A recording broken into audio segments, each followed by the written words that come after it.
बस मैं चालू करता हूँ। तीर्थधाम चारोद त्रिवेणी संगम खाते मोडासाનો 17 વર્ષે આશાસ્પદ યુવાનો ડૂબી જતા મોત। ત્રિવેણી સંગમ જીવનના આશ્રમના ઘાટે સ્નાન કરતા ડૂબતા બે યુવા ભેગી એકનો બચાવ।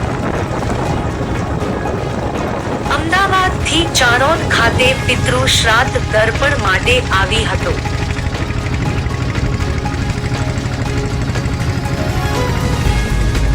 હાલ ચૈત્ર માસ પિતૃ માસ ચાલી રહેલ હોય અનુસંધાન ચારોદ ખાતે અમદાવાદ નરોડા પાટિયા ચારણવાસથી 30 જેટલા પરિવારજનો જાણ વખતે પિતૃ શ્રાદ્ધ માટે આવેલ હોય તેમાં અમદાવાદથી મામા માતા સાથે મોડાસા ધોરણ 10 માં અભ્યાસ કરતો નંદુ સુરેશભાઈ ચારણ ઉંમર 17 થી તે પણ મામા માતા સાથે ચારોદ ખાતે આવેલ હોય ચારોદના જીવનનાથ આશ્રમના ઘાટ કિનારે વિધિ પતાવી પરિવાર સાથે સ્નાન કરતા હોય તે સમયે બે યુવાનો એકાએક પાણીમાં તણાવા લાગ્યા હતા। બચાવ બચાવો બૂમ પાડતા નાવડી ચાલકો દોડી જઈ વાસ લંબાવતા એક યુવાનો બચાવ થયો જ્યારે અન્ય નંદુ સુરેશભાઈ ચારણ ઉંમર 17 નદીના વહેણમાં ગરક થઈ ગયો હતો। અન્ય નાવડી ચાલકો શ્રમજીવીઓએ નદીમાં ઝંપલાવી ભારે જહેમત બાદ તેને બહાર કાઢ્યો હતો।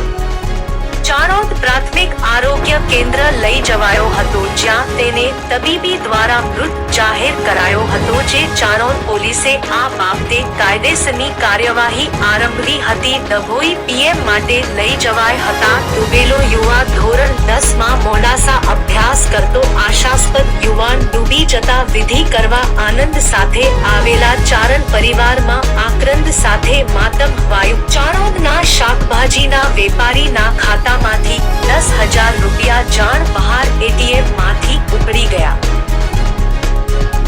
ચારોદના વેપારીએ ઓનલાઈન સાયબર ફ્રોડની ફરિયાદ ગાંધીનગર નોંધાવી।